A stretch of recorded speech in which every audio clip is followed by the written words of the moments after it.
Good day, everybody, and welcome to another exciting episode of 7 Days to Die. I'm your host, Love Dog, the radioactive dog that's always causing trouble in the forums.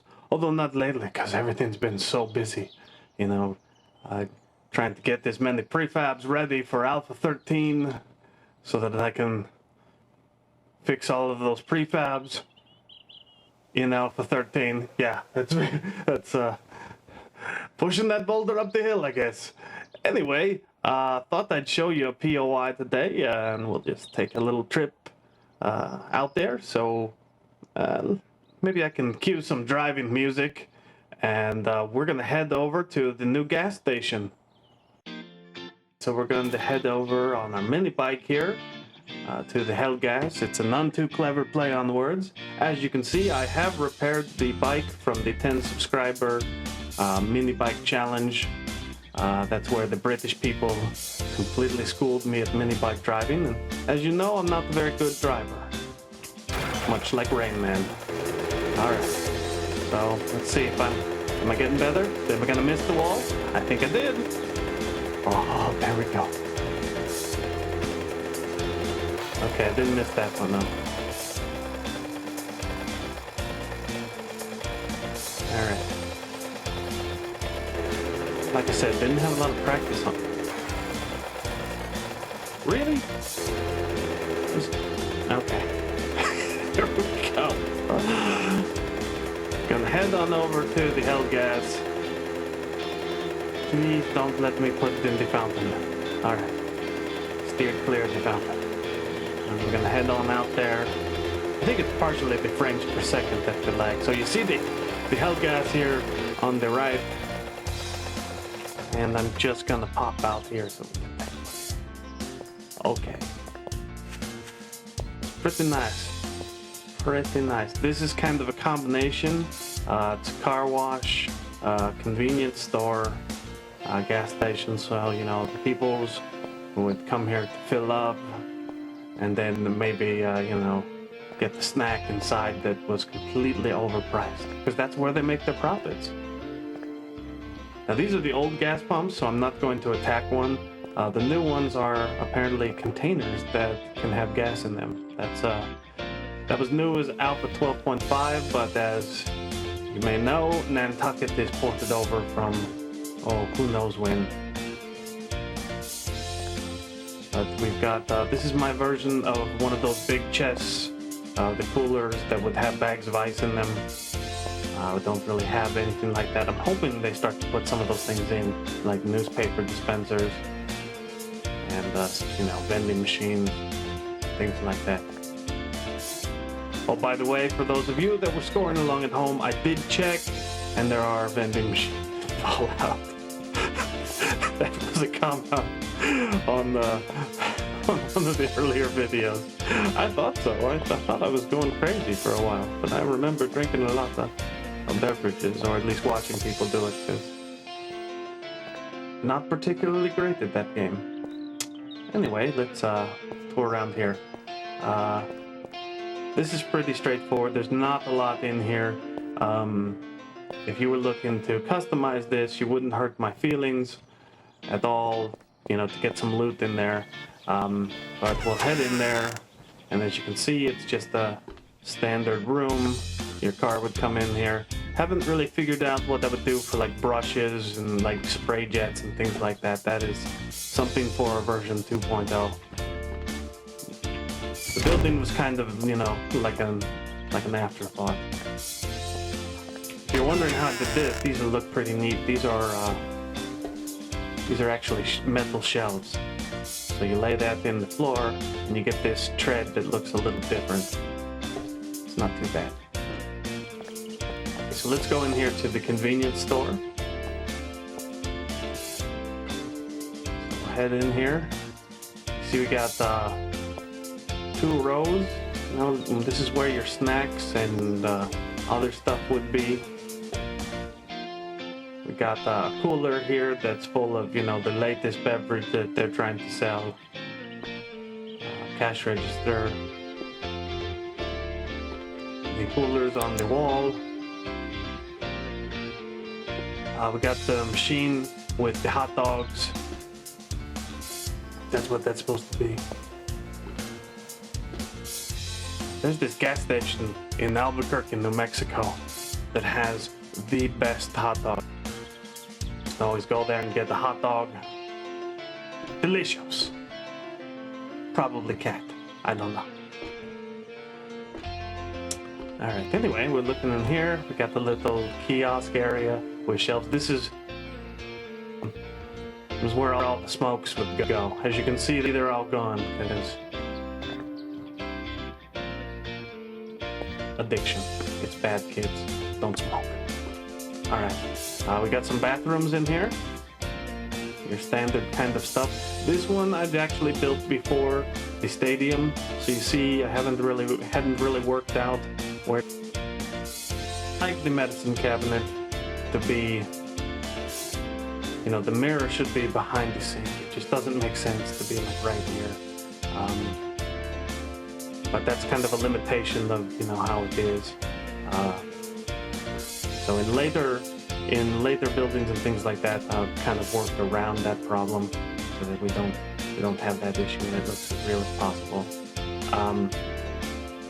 Now, little water fountain there, not out of place. We've got another bathroom here, and these are much cleaner than you would expect. So this is like one of the high-end gas stations. We come out here to the back. We just got some trash cans and some stuff. I'm really not up on what I want to do with my garbage bin technology. I haven't really decided the best way to do dumpsters and things like that. But when I have a good design for that, then you'll see that start popping up in my buildings. That's usually how it works. Always trying to improve my technique and make my buildings better. So it's kind of an iterative process, which is kind of why I looked at the gas station concept in the first place. A lot of the gas stations follow a specific model. So you have the 1970s filling station that has the 2 bays for the oil change, and those are good. I think that's a very good thing to have in your environment, but I like to vary things out. You know, you don't want every gas station to look the same. You want different, different brands and different models. Again, I know that's kind of a limitation of, you know, the different blocks that we have available, but I think it did pretty well here, like putting some branding. This looks like the gas station that it's supposed to be, for the most part. And like I do with a lot of my POIs, I went and I looked at a lot of pictures on Google Images. So, you know, you find yourself a gas station and you look for something with a color scheme that you say, oh, hey, I can do this. And hey, this is not something that we, you know, already have. It's got a different kind of look to it, because otherwise all your buildings become the same, and that's something I really hate to do. The uniformity kills the illusion. Even if it looks good, even if you've got like an individual skyscraper that looks good, if you have that skyscraper over and over and over again all down the road, everything starts to look fake. One of the most realistic kind of cityscapes that we're seeing right now is, you know, places like in GTA 5, and the reason is because they went in with their buildings and they modeled them to real life things, and then they tried to place everything. There's a lot of Los Angeles there, and by doing that same kind of thing and putting different building types and different styles and different constructions, your city's gonna look a lot better. And if you use a lot of shower glass like I do, you're going to lag the heck out of it. So we're going to be looking at solutions depending upon how they optimize things in Alpha 13. Anyway, I hope that's a pretty good explanation. A lot less hijinks today. I really just kind of wanted to show you the POI, which I'll be putting out on my Dropbox, and you can pick that up. I'll have a link in the forum. When I have that, I'll probably set this video as a prefab preview, and then when I come back, I will put the link for it again. So anyway, hope you have a good day, and keep watching. And if you enjoyed it, if there's certain things that you'd like to see, feel free to drop me something in the comments, and we'll try to do it. We've thought about doing, kind of a copy of this world and blowing up one of the skyscrapers, but I am afraid that just the sheer amount of block updating will make the entire video like unrenderable, just because of the fact all of the things that are going on. When the blocks start falling for large structures, you tend to see a little bit of lag, and something that large that's already lagging you just by existing, wow, speaking of lag. Yeah, I really think that, I think I'll wait for the world to catch up here. I really think that if you try to demolish something like that while we're recording, it's just going to be, a bunch of what you saw, the world not updating, things like that. So here's the optimization. I mean, I've got a pretty good rig. I'm running an i7 960 with 12 gigs of RAM, and I've got two 970 GTXs, one for the streaming and one for the actual rendering of the game.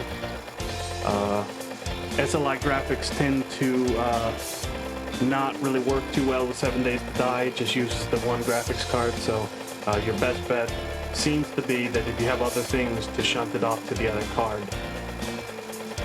And that helps a lot. I found when I moved my Steam and my render and everything to the other monitor, that I had a lot less problems. Anyway, hope you like this video, and feel free to subscribe, give me a like, and you'll make me a very happy dog. Have a good day, everybody.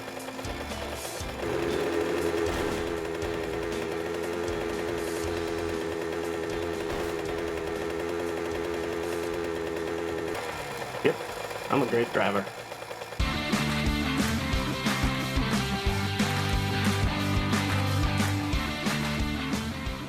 All right, let's all right.